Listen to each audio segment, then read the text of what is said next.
Hi అండి. Welcome to Akhil జై vlogs. ఇక్కడ మా పిల్లల్ని మార్నింగ్ అయితే లేపేస్తున్నా. ఇక్కడ ఇంట్లో బయట వాకిలి ఊడ్చుకొని నేను ముగ్గు పెడుతున్నాను. ముగ్గు తీస్తుంటే మా చిన్నోడు వీడియో తీస్తున్నాడు. పిల్లలకి పాలు బిస్కెట్ ఇచ్చి ఇక్కడ ఇవాళ ఫ్రైడే, అందులోనూ శ్యామలా నవరాత్రులు కదా. ఇవాళ శ్యామలా నవరాత్రి సెకండ్ డే కదండి. అయితే నేను మార్నింగ్ ఈవినింగ్ కనకధార స్తోత్రం చదువుకుంటాను. ఈవినింగ్ టైంలో శ్యామలా దండకం కూడా చదువుకుంటాను. మార్నింగ్ అయితే శ్యామలా దండకం అన్నీ చేసుకోవడానికి వీలు కాదు కదా. మార్నింగ్ పిల్లల స్కూల్ ఉంటుంది. లాస్ట్లో హారతి అయితే ఇచ్చేస్తున్నా. ఇప్పుడు బ్రేక్ఫాస్ట్కి వైట్ రైస్కి ఎసురు అయితే పెట్టాను. ఇక్కడ చిక్కుడుకాయల కర్రీకి కొబ్బరి, కొద్దిగా పల్లీలు, చెక్క, లవంగం మిక్సీకి వేసుకోవాలి. ఇప్పుడు కుక్కర్ పెట్టుకొని ప్యాన్లో కొద్దిగా ఆయిల్, ఆవాలు, ఉల్లిపాయలు, కరివేపాకు వేస్తున్నా.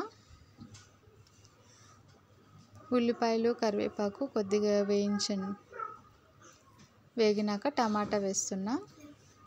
టమాటా అనేది బాగా వేగాలండి. స్కిన్ అనేది సెపరేట్ అవ్వాలి మనకి ఎప్పుడైనా కూడా.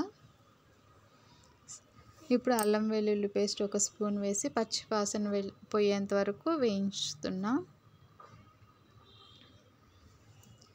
ముందుగానే ఇవి చిక్కుడుకాయలు, క్యారెట్ అయితే నేను తరిగి పెట్టుకున్నాను. ఇప్పుడు చిక్కుడుకాయ ఇవంతా ఒక 5 మినిట్స్ అలా కలపండి. కింద ఉల్లిపాయలు అవి ఉన్నాయి కదా, వేయించండి. ఇలా ఉప్పు, పసుపు వేసి ఒక 5 మినిట్స్ వేయించండి, పచ్చివాసన వెళ్ళేంత వరకు.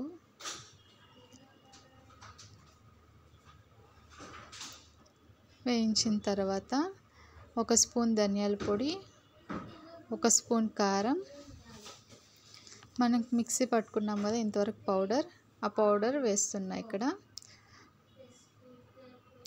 ఈ మసాలా అంతా ఒకసారి వేయించండి.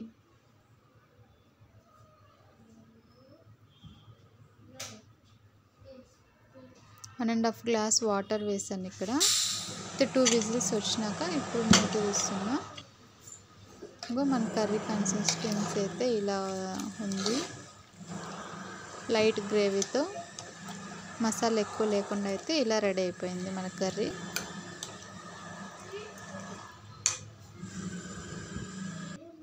మార్నింగ్ బ్రేక్ఫాస్ట్కి అయితే వైట్ రైస్, చిక్కుడుకాయ కర్రీ, కరివేపాకుతో గార్నిష్ చేశాను.